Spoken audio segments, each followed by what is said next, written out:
Pembacaan Alkitab tanggal 11 Februari tahun 2023, hari ke-42.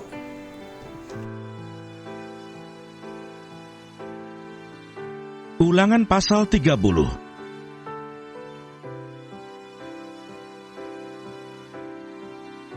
Pulih setelah tobat. Maka apabila segala hal ini berlaku atasmu, yakni berkat dan kutuk yang telah kuperhadapkan kepadamu itu, dan engkau menjadi sadar dalam hatimu di tengah-tengah segala bangsa, kemana Tuhan Allahmu menghalau engkau, dan apabila engkau berbalik kepada Tuhan Allahmu, dan mendengarkan suaranya, sesuai dengan segala yang kuperintahkan kepadamu pada hari ini, baik engkau maupun anak-anakmu, dengan segenap hatimu dan dengan segenap jiwamu, maka Tuhan Allahmu akan memulihkan keadaanmu dan akan menyayangi engkau. Ia akan mengumpulkan engkau kembali dari segala bangsa, kemana Tuhan Allahmu telah menyerahkan engkau.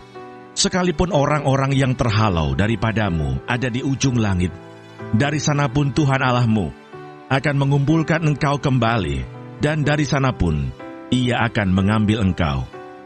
Tuhan Allahmu akan membawa engkau masuk ke negeri yang sudah dimiliki nenek moyangmu, dan engkau pun akan memilikinya pula.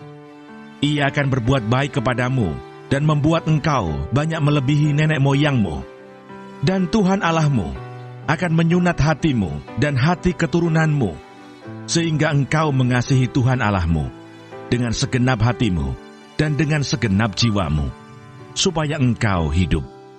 Tuhan Allahmu akan menjatuhkan segala sumpah serapah itu kepada musuhmu dan pembencimu yang telah mengejar engkau. Engkau akan mendengarkan kembali suara Tuhan dan melakukan segala perintahnya yang kusampaikan kepadamu pada hari ini. Tuhan Allahmu akan melimpahi engkau dengan kebaikan dalam segala pekerjaanmu, dalam buah kandunganmu, dalam hasil ternakmu, dan dalam hasil bumimu. Sebab Tuhan Allahmu akan bergirang kembali karena engkau dalam keberuntunganmu, seperti Ia bergirang karena nenek moyangmu dahulu.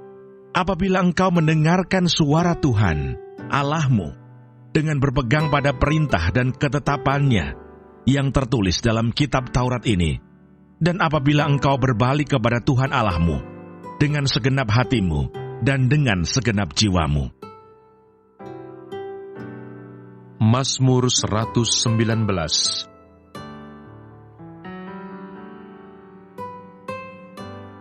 Bahagianya orang yang hidup menurut Taurat Tuhan.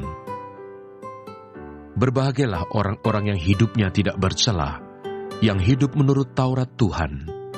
Berbahagialah orang-orang yang memegang peringatan-peringatannya, yang mencari Dia dengan segenap hati, yang juga tidak melakukan kejahatan, tetapi yang hidup menurut jalan-jalan yang ditunjukkannya.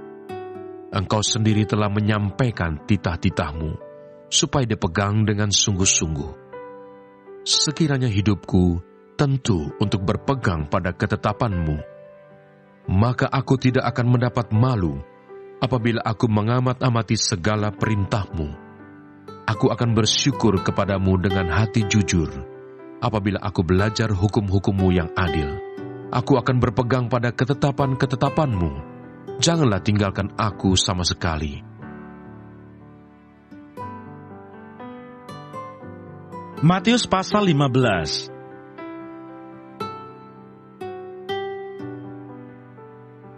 Perintah Allah dan adat istiadat Yahudi. Kemudian datanglah beberapa orang Farisi dan ahli Taurat dari Yerusalem kepada Yesus dan berkata, "Mengapa murid-muridmu melanggar adat istiadat nenek moyang kita? Mereka tidak membasuh tangan sebelum makan." Tetapi jawab Yesus kepada mereka, "Mengapa kamu pun melanggar perintah Allah demi adat istiadat nenek moyangmu? Sebab Allah berfirman, 'Hormatilah ayahmu dan ibumu,' dan lagi, 'Siapa yang mengutuki ayahnya atau ibunya, pasti dihukum mati.' Tetapi kamu berkata, 'Barang siapa berkata kepada bapaknya atau kepada ibunya, apa yang ada padaku yang dapat digunakan untuk pemeliharaanmu, sudah digunakan untuk persembahan kepada Allah, orang itu tidak wajib lagi menghormati bapaknya atau ibunya. Dengan demikian firman Allah kamu nyatakan tidak berlaku demi adat istiadatmu sendiri. Hai orang-orang munafik, benarlah nubuat Yesaya tentang kamu. Bangsa ini memuliakan aku dengan bibirnya, padahal hatinya jauh daripadaku. Percuma mereka beribadah kepadaku, sedangkan ajaran yang mereka ajarkan ialah perintah manusia. Terima kasih. Tuhan Yesus memberkati. Amin.